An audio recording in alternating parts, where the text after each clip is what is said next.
자, 안녕하세요. 이진희 목사입니다. 오늘은 사도행전을 끝내고 누가복음을 끝내고 이제 사도행전을 시작해 보도록 하겠습니다. 자, 사도행전은 기록자가 누구일까요? 사도행전의 기록자는 누가입니다. 누가. 그래서 우리 지난 시간에는 요한복음을 봤었네요. 그죠? 요한복음이 끝나고 이제 복음서 순서대로 하면 마태, 마가, 누가, 요한 다음에 사도행전으로 넘어가죠. 그래서 이제 이 사도행전을 볼 텐데 이 사도행전을 기록을 누가 했냐면 누가가 있습니다. 근데 누가가 사도행전을 왜 기록했냐면 여기 사도행전 1장에 보면 데오빌로 각하에게 썼다라고 이렇게 이야기합니다. 그러니까 데오빌로 각하에게 이 편지를 보내기 위해서 사도행전을 기록했다라고 이야기를 하면 됩니다. 자, 그러면 사도행전은 뭐에 대해서 이야기하고 있느냐? 복음이 전파되어져 가고 있는 것, 그리고 교회에 대해서 이야기하고 있다라는 것입니다.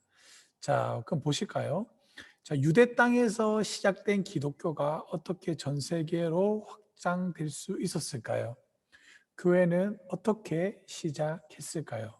그리고 최초로 복음을 전파한 사람은 누구일까요? 교회는 앞으로도 계속해서 확장될 수가 있을까요? 자, 이러한 질문에 사도행전은 기본적인 해답을 줍니다. 자, 사도행전은 누가복음 속편으로 AD 30년에서 60년 초대교회 30년을 기록하고 있습니다. 자, 왜 여기 30년부터 60년이라고 이야기하냐면 성전이 무너지는 건 AD 70년이거든요. AD 70년이기 때문에 사도행전에는 그 성전이 무너졌다라는 이야기가 없어요. 만약에 누가복음을 기록하면서 이 사도행전도 기록했다면 누가복음에 예수님께서 말씀하셨던 성전이 무너졌다라는 그 사실이 진짜로 이 사도행전에 와서 이루어졌다면 기록을 했겠죠. 그런데 그 내용이 없다라는 겁니다. 그래서 누가복음은 예수님의 생애에 대해서 기록하고 있고 사도행전은 교회의 역사 30년에 대해서 이야기하고 있다라고 이렇게 이야기합니다. 따라서 사도행전은 최초의 교회사라 이렇게 이야기할 수가 있습니다. 우리 여기 책에 보면 기독교는 전파되는 거 정말 싫어하면서 회교 원리주의자라고 이야기하잖아요.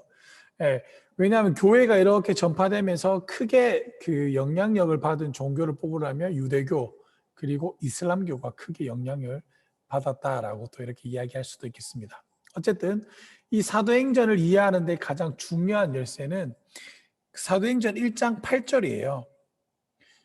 우리가 잘 알고 있죠. 오직 성령이 너에게 임하시면 너희가 권능을 받고 예루살렘과 온 유대와 사마리아와 땅끝까지 이르러 내 증인이 되리라 라는 말씀이 기록되어져 있습니다. 이 말씀에 의해서 기록되어져 가고 있다라는 겁니다. 그래서 오직 성령이 너에게 임하시면, 그래서 예루살렘 교회의 맨 처음에 그 마가의 다락방에서 120명의 사람이 성령 받는 걸로 시작합니다. 그 이전에 예수님께서 뭐라고 얘기했냐면 사도행전에 보시면 내가 하나님의 나라로 올라갈 때 너희는 이 땅에서 기다리라고 이야기합니다. 무엇을? 성령을 기다리라라고 이야기합니다. 성령을 기다리라라고 이야기하고 그 성령이 언제 임했느냐? 마가의 다락방 120명의 사람들, 예수님의 12제자와 함께. 그래서부터 교회가 시작되는데 너희가 권능을 받죠. 어떤 권능을 받았습니까? 그 불이 각 사람 머리에 임하더니 말이 갈라지고 방언이 일어나고 이렇게 되죠. 권능을 받았어요. 그리고 어떻게 됩니까? 복음이 예루살렘으로부터 시작해서 유대, 사마리아, 땅끝 이렇게 복음이 증거되는 것을 보여주고 있다라는 것입니다. 자, 그래서 우리는 사도행전의 내용을 크게 세 가지 측면에서 살펴볼 수 있는데요. 첫 번째, 이것도 사도행전 1장 8절에 기반한 거예요. 복음 전도의 주체와 수단. 오직 성령이 너희에게 임하시면 너희가 권능을 받고, 이 내용이 복음 전도의 주체와 수단에 대해서 이야기하고 있고요. 두 번째, 복음 전도의 대상과 지역, 예루살렘과 온 유대와 사마리아와 땅끝까지 이르러. 마지막 세 번째 복음 전도의 내용, 내 증인이 되리라. 자, 여러분들 여기서 조금 살펴봐야 될 게 뭐냐면 얼마 전에 우리가 그 코로나 때문에 이슈가 됐던 선교단체가 있었죠. 인터콥. 이 인터콥 선교단체 보면 이렇게 얘기합니다. 최바울 목사가 복음이 예루살렘으로부터 시작해서 다시 한 번 더 예루살렘으로 돌아오면 예수님이 재림한다라고 이렇게 얘기하고 있거든요. 과연 이 말이 맞을까요? 성경에는 다시 복음이 돌아서 예루살렘으로 돌아오면 그 주님의 재림이 이루어진다라는 말이 없어요. 그건 최바울 목사가 얘기하는 백투더 예루살렘 운동이라는 거거든요. 이 말에 기초했습니다. 예루살렘과 온 유대와 사마리아 땅끝. 여기에 말하는 그 땅끝이 뭐라고 얘기하냐면 예루살렘이라고 이야기하고 있는 거예요. 그렇지 않다라는 겁니다. 그리고 또 하나 기억돼야 될 거, 증인이라는 겁니다. 증인. 여러분들 이 증인이라는 말은 법적 용어예요. 법적 용어. 증인이란 것은 내가 보고 듣고 이런 거에 대해서만 구체적으로 이야기하는 겁니다. 그래서 법원에 섰을 때 증인 선서하잖아요. 그래서 내가 위증을 하면 위증의 벌을 받겠습니다라고 이야기할 때 그 위증이 바로 증인으로서 올바르게 전달하지 않았던 것. 뭘까요? 내가 보고 내가 들은 것을 사실 그대로 이야기하는 것을 증인이라고 합니다. 사실 그대로 이야기하는 것. 그런데 이거 사실 그대로 이야기하지 않으면 위증의 처벌을 받게 된다라고 이야기하거든요. 그래서 이 위증의 처벌이라는 게 굉장히 세요. 위증이라는 게. 그래서 여러분들 그 위증이라는 거 조심하셔야 되는 거예요. 그래서 함부로 하는 건 아니에요. 정말 무서운 거라는 거 기억하시면 되고, 자, 계속 볼게요. 어쨌든 사도행전이 이렇게 기록되어져 있다라는 거고, 그러면 자, 우리가 첫 번째 세 단계로 나눌 수 있다라고 그랬으니까 그럼 첫 번째 복음 전도의 내용이 뭐냐라는 것을 봅시다. 자, 우리가 흔히 이야기하는 자, 여러분들 복음이라는 건 뭘까요? 복음. 복음이 뭐예요? 우리가 계속 복음은 기쁜 소식이라고 이야기합니다. 영어로도 굿뉴스라고 이야기해요. 근데 왜 기쁜 소식이고 왜 그럴까요? 뭐로부터의 기쁜 소식일까요? 당연하죠. 왜 기쁜 소식이냐면 제가 저번에도 그때 이야기해 드렸죠. 이게 왕이 선포한다라고 이야기하는 겁니다. 복음이라는 말이 유앙겔리온이라는 말이잖아요. 제가 또 복습을 한번 할게요. 이 유앙겔리온이라는 이 복음이라는 말은 언제 만들어졌냐면 이게 기쁨을 주는 천사라는 말의 합성어입니다. 유라는 기쁨, 안겔리오스라고 말하는 천사. 이 말이 어떻게 이루어졌냐면 그 그리스 반도의 아테네하고 스파르타는 숙적이에요. 그래서 계속 치열하게 싸우고 있었는데 그때 고대 사회에는 싸우게 되면 남자가 싸우고 여자와 노인들과 어린아이는 산속 깊은 곳에 숨어 있게 됩니다. 왜냐하면 포로 생활하게 되면 멸망하기 때문에 그래요. 자, 그런데 이게 전투가 하루 이틀 끝나는 게 아니잖아요. 수십 세월에 있어서 결국엔 전투가 됐고 결국 그 전투가 끝나버린 겁니다. 그래서 이겼다라는 소식을 전해야 되잖아요. 그래서 이 병사가 달려와서 이겼다라고 이야기하고 죽어버린 겁니다. 그래서 그 사람을 가르쳐서 기쁜 소식을 전해준 사람, 마치 천사와 같았다라고 해서 유앙겔리온이라는 말을 그때 처음 쓰게 됩니다. 그래서 우리 기독교가 유앙겔리온, 이 복음이라는 말을 가지고 왔는데요. 이 복음이 그 유앙겔리온의 말이 언제 썼냐면 왕이 썼습니다. 왕의 생일이나 또는 왕의 등극식 때 이렇게 썼거든요. 왜 그러냐면 왕의 생일날 세금을 면제해 주거나 또는 왕이 등극됐을 때 죄인들을 풀어주는 그런 게 있었거든요. 그래서 일반 서민들한테는 기쁜 소식이었던 겁니다. 지금도 그렇잖아요. 지금도 우리가 대통령이 그 임명되면 사면권을 발동한다든지 그다음에 일정 사람들에게는 세금 감면의 혜택이 주어진다든지 그러잖아요. 그러니까 기쁜 소식이 되는 겁니다.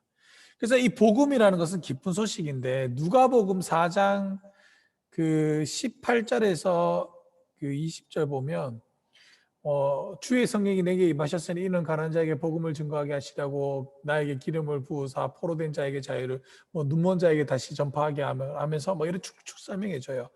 그래서 여러분들 보세요. 그게 복음이라는 거예요.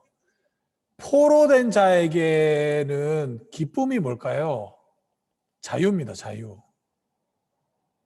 그러면 종살이 하는 사람에게는 뭐가 최고의 기쁨일까요? 자유죠. 맹인들에게 큰 기쁨은 뭘까요? 다시 보게 되는 겁니다.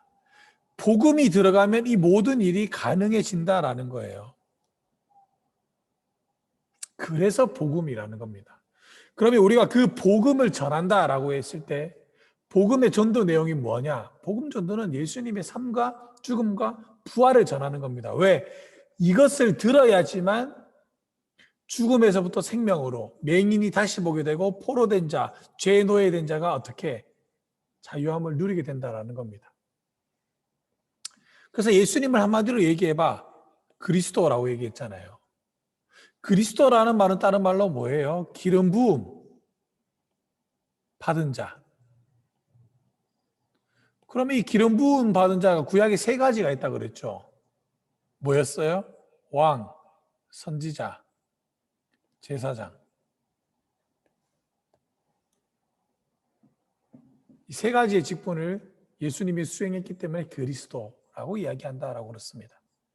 그러니까 초기 사도들이 복음의 내용은 42개의 길고 짧은 여러 종류의 증언과 시편의 설교를 통해 예수가 그리스도이시며 주님이심을 증거하고 있습니다.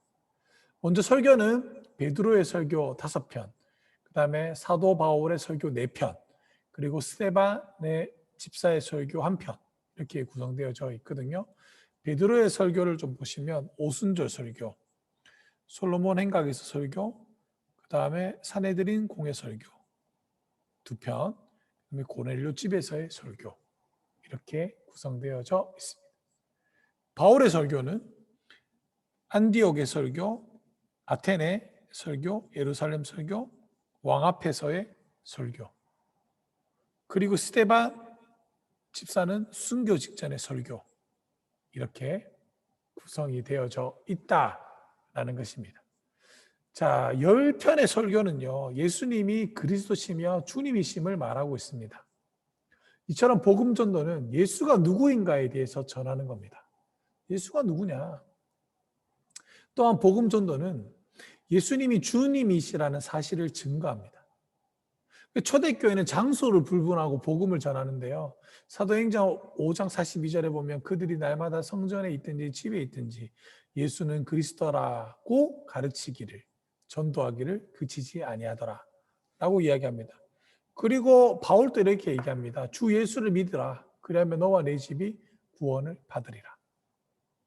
자, 이제 복음서는 대상과 지역을 살펴보자면 복음은 전 세계 모든 민족에게 전해져야 하기 때문에 땅끝.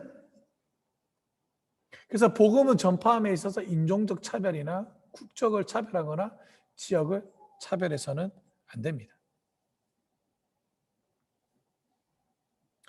복음 전도의 이러한 보편성은 예루살렘과 온 유대와 사마리아와 땅끝까지 이르러 내 증인이 되리라 라고 이야기한 거기에서 우리가 볼 수가 있다라는 겁니다. 자, 그러니까 복음이 어떻게 되나요? 점점점 간다라는 겁니다. 예루살렘, 그 다음에 유대, 사마리아와 땅끝 이렇게 복음이 점점 가는 거예요. 이걸 우리한테 적용하면 어떻게 되냐면 개인, 그 다음에 내 개인을 넘어서 가족, 가족을 넘어서 민족, 민족을 넘어서 국가 이렇게 되는 거예요. 복음은 이렇게 쭉쭉쭉쭉 가는 거예요.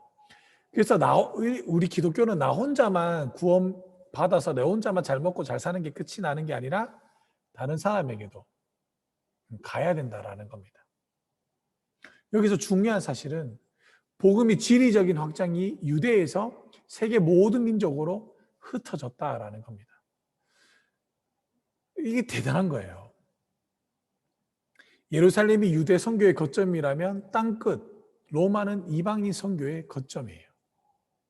이것이 복음이 유대에게서 시작되어 이방인에게로 확산되어 주고 있는 과정을 보여주고 있고, 그래서 복음이 쭉 거쳐서 어떻게 되냐면 복음이 예루살렘으로 시작해서 어떻게 됩니까? 복음이 로마로 건너가고 이 로마에서 결국에는 어떻게 됩니까? 유럽으로 건너가고 유럽 대표적인 영국이죠. 영국이 또 어디로 건너갑니까? 영국의 이제 그 성공회가 실어가지고 어디로 가냐면 청교도가 미국으로 아메리카로 가게 되죠. 아메리카에서 이제 어디로? 우리나라로 오게 됐다라는 겁니다. 그 우리나라는 또 어디로 갑니까? 이제 세계 곳곳으로 쫙 퍼지게 된다라는 겁니다. 자, 이렇게 복음이 가는데요.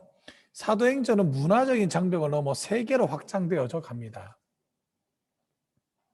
그래서 우리 기독교는 보편적 종교라고도 이야기할 수 있어요. 세계 모든 민족을 품을 수 있기 때문에. 그래서 우리 기독교 안에는 차별이라는 게 없어요. 차별을 해서는 안 됩니다. 저 사람이 황인족이라서 복음이 전도가 그러지 않죠. 우리나라에서만 이야기하면 좀 그러니까 미국을 한번 볼까요?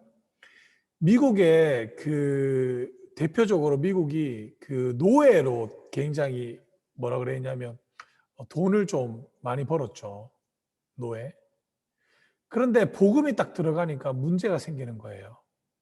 뭡니까? 같은 민족으로 복음을 증거하는데 과연 이게 옳은가? 같은 사람끼리 종으로 삼는다는 게 옳은가? 그래서 링컨 대통령이 우리가 링컨 대통령이 기독교인이라고 얘기하지만 솔직히 엄밀하게 말하면 링컨 대통령은 기독교인은 아니에요. 회색 분자라고 이야기를 해요. 왜냐하면 2세대 사람이기 때문에 그렇거든요. 일단 링컨 대통령이 큰 결단을 하죠. 종교에 이거는 아니다. 그래서 그 노예를 제도를 해방하게 되죠. 그러면서 이제 미국에 이제 남북 전쟁이 일어나게 되고 그렇게 되는 건데 어쨌든 복음이란 건 뭐냐면 차별이 없는 거예요. 근데 이게 복음서에 보면 그게 실제로도 있어요. 뭐가 있냐면 그 바울이 그 성경책을 보시면 바울이 복음을 전해가지고 종 중에 에바브로디보라는 그 사람이 종이에요. 근데 종인데 종이 먼저 바울이 복음을 줘 종이 먼저 믿었네.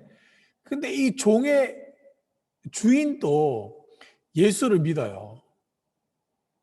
재밌는 게 뭐가 재밌냐면 종이 먼저 믿어가지고 믿음이 좋다 보니까 종이 교회의 지도자가 되어버린 거예요. 장로가 되어버린 거예요. 주인은 뭡니까? 평신도예요. 교회 오면 되게 웃긴 거예요. 종이 나를 가르치게 되는 거예요. 웃긴 상황인 거죠. 그래서 바울 때 여기 대해서 뭐라고 얘기하냐면 교회 안에서는 종이나 계급의 차이가 없다라고 이야기하는 겁니다. 그러면서도 바울은 이 주인에 대해서 무시하지 않아요. 바울이 뭐라고 얘기했냐면 주인 너가 허락해 줘야 이 종이 자유함을 얻을 수 있으니 우리 교회 안에서 예수가 포로된 자를 자유를 허락해 줬던 것처럼 죄에서 자유인으로 변했던 것처럼 네가 좀 허락해 주면 어떻겠니? 이렇게 이야기를 하는 겁니다. 그래서 기독교가 다 들어가면 어떻게 되냐면 계급이 없어져요. 없어져요. 그런데 이상하게도 우리 현대적 교회는 교회 안에 계급이 있죠. 우리 지금 세희 자매님인가요? 세희 자매님이 들어오셨는데 혹시 실례가 안 된다면 세희 자매님 그 마이크 잠깐 켜 주시거나 아니면 카톡으로 한번 이렇게 한번 남겨주실래요? 교회 안에 세희 자매가 봤을 때 교회 안에는 계급이 존재하는 것 같아요? 어떤 것 같아요? 세희 자매님인가? 잘 모르겠는데. 네. 세희 자매님 교회 안에 이렇게 계급이 존재하는 것 같아요? 네라고 대답해 주셨는데 그러면 세희 자매가 생각하기에 교회에 계급이 존재한다는 건 직분을 의미하는 것이라고 생각하나요, 혹시? 혹시 그 마이크를 켜주면 마이크만으로도 좀 없다고 하면서 알고 보면 은연중에 있는? 그럴 수도 있죠. 맞아요. 이게 은근히 있어요. 맞아요. 이게 좀 우리 교회는 안 그렇다라고 말할 수 있겠지만 이게 없다라고 말하면서도 은근히 있어요. 대표적으로 저만 한번 볼까요? 그 베드로전서에 보면 우리는 다 왕 같은 제사장이라고 얘기하잖아요. 모두가 다 똑같다라고 얘기해요. 그런데 왜 목사님은 그 이렇게 테이블 식당에 같은 데 가면 꼭 왜 이 자리에 앉을까요? 그리고 왜 모든 사람들 요런 자리에 앉을까요? 요런 자리. 그리고 왜 목사님은 대접만 받을까요? 좀 사주면 안 되나? 그리고 목사님들은 다 종이라고 이야기하면서 왜 왕처럼 군림할까요? 하여튼 좀 이해가 안 됩니다. 한국 교회 안에 우리 세이자매님도 그렇게 생각할 수도 있을 것 같아요. 이건 진짜 없어져야 되는 거예요. 진짜로 있어서는 안 되는 겁니다. 마찬가지로 복음이 들어가는 데는 차별이 없이 동네 사람이든 인종이 다르든 색깔이 다르든 다 복음을 받아들여야 한다는 겁니다. 둘째, 사마리아는 지역적으로 유대의 이웃이지만 문화적으로는 이방 지역이기 때문에 이중 문화권에서도 복음 전도를 생각할 수가 있습니다. 셋째, 땅끝은 유대 문화와는 완전히 다른 이방이거든요. 그래도 전해야 된다는 겁니다. 이처럼 사도행전 1장 8절은 복음이 결국 유대인, 예루살렘에게서 혼혈, 유대인, 사마리아, 그리고 완전 이방인, 땅끝까지에 가는 그 과정을 보여주고 있다라고 보시면 되겠습니다. 자, 오늘은 우리가 여기까지 볼게요. 그 다음 주에는 유대인에게서 이방인에게 어떻게 복음이 전파되어졌냐, 이거를 좀 이야기하려면 좀 시간이 길기 때문에 오늘은 여기까지 보도록 하겠습니다. 또 귀한 시간을 내주신 우리 청년 이부 여러분들 감사드리고요. 또 세희자매님 또 이렇게 또 참여해 주셔서 감사합니다. 또 이렇게 채팅도 해주시고 어려운 질문이고 또 부담스러운 질문인데도 이렇게 또 채팅으로 또 참여해 주셔서 감사하고요. 세희자매님뿐만 아니라 우리 모두가 또 이렇게 모여서 함께 예배 드릴 수 있는 그날이 빨리 왔으면 좋겠습니다. 오늘 담임 목사님도 말씀하셨죠. 다음 주에는 우리 중고등부가 열리게 되고 그 다음 주에는 또 우리 주일학교도 생각해 보겠다. 그러면 이제 곧 우리 청년도 오지 않을까 이렇게 생각되어집니다. 우리 여러분들 우리 현장으로 만날 수 있기를 정말로 학수고대하고 기대합니다. 저도 주무라니까 힘들다. 그래서 우리가 만나 뵙기를 소망하고 코로나의 위험에서부터 여러분들이 안전할 수 있기를 저도 날마다 기도하고 협력하도록 하겠습니다. 여러분들 감사합니다. 우리 또 주일날 만날 수 있으면 주일날 봬요. 안녕. 세이자매님 고마워요.